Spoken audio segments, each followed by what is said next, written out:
வணக்கம். இன்றைக்கி நம்ம வீடியோவில் டேஸ்டியான அவரைக்காய் பொரியல் பண்ண போகிறோம்.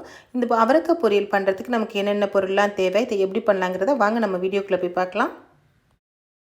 இப்போ நம்ம 3 காஞ்ச மிளகாய், 1 டேபிள் ஸ்பூன் சோம்பு, 3 டேபிள் ஸ்பூன் அளவுக்கு வறுத்த நிலக்கடலை, இதை நம்ம தோலை எடுத்துகிட்டு எல்லாத்தையும் ஒன்றா சேர்த்துட்டு இந்த மாதிரி கொஞ்சம் கொரகொரப்பாக நம்ம அடித்து எடுத்துக்கலாம். இப்போ பாத்திரத்தில் 2 டீஸ்பூன் அளவுக்கு எண்ணெயை சேர்த்துக்குவோம். எண்ணெய் நல்லா சூடாகி வந்த பிறகு அரை டீஸ்பூன் அளவு கடுகை சேர்த்து கடுகு நல்லா வெடிக்கட்டும்.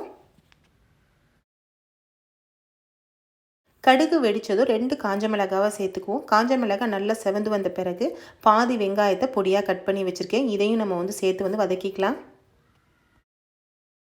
வெங்காயத்தை நம்ம அதிக நேரம் வதக்கணும்னு அவசியம் இல்லை. லைட்டாக வதங்கி வர டைம்லேயே நம்ம பொடியாக கட் பண்ணி வச்சுருக்கிற அவரைக்காவை நம்ம சேர்த்துக்கலாம். நான் இன்றைக்கி 1/4 கிலோ அளவுக்கு அவரைக்காவை வாங்கி பொடியாக கட் பண்ணி நல்லா சுத்தம் பண்ணிவிட்டு கட் பண்ணி வச்சுருக்கேன். இதை நம்ம சேர்த்து வதக்கிட்டு கூடவே எந்த அளவுக்கு உங்களுக்கு உப்பு தேவையோ அந்த அளவுக்கு உப்பையும் சேர்த்துட்டு 1/4 கப் அளவுக்கு மட்டும் தண்ணியை நம்ம சேர்த்துக்குவோம். சேர்த்துட்டு ஒரு மூடியை போட்டு மிதமான தீயில் ஒரு 5 நிமிஷத்துக்கு மட்டும் நீங்கள் வேக வச்சிங்க அப்படின்னா அவரைக்காய் நல்லா சாஃப்டாக வெந்து ரெடி ஆகிடும். அதிக நேரம் நீங்கள் வேக வச்சிங்க அப்படின்னா அதோட டேஸ்ட் நமக்கு அந்தளவுக்கு நல்லா இருக்காது. அதனால் ஒரு 5 நிமிஷம் மட்டும் வேக வச்சுக்கோங்க. இப்போ நம்ம மூடியை ஓப்பன் பண்ணி பார்க்கலாம்.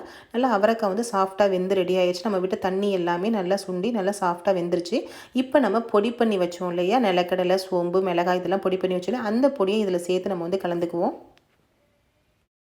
இந்த நிலக்கடலை பொடி இந்த அவரைக்காய்க்கு நல்ல ஒரு ஃப்ளேவரையும் டேஸ்ட்டையும் கொடுக்கும். இது கூடவே ஒரு 3 டேபிள் ஸ்பூன் அளவுக்கு தேங்காய் துருவலையும் சேர்த்து நம்ம கலந்துட்டோம் அப்படின்னா சூப்பரான டேஸ்டியான நம்ம அவரைக்காய் பொரியல் நம்ம ரெடி பண்ணியாச்சு. ஃப்ரெண்ட்ஸ், உங்களுக்கு இந்த வீடியோ பிடிச்சிருந்துச்சுன்னா லைக் பண்ணுங்கள், உங்கள் நண்பர்களுக்கெல்லாம் ஷேர் பண்ணுங்கள். கூடவே நம்ம சேனலை மறக்காமல் சப்ஸ்கிரைப் பண்ணிக்கோங்க. தேங்க்யூ.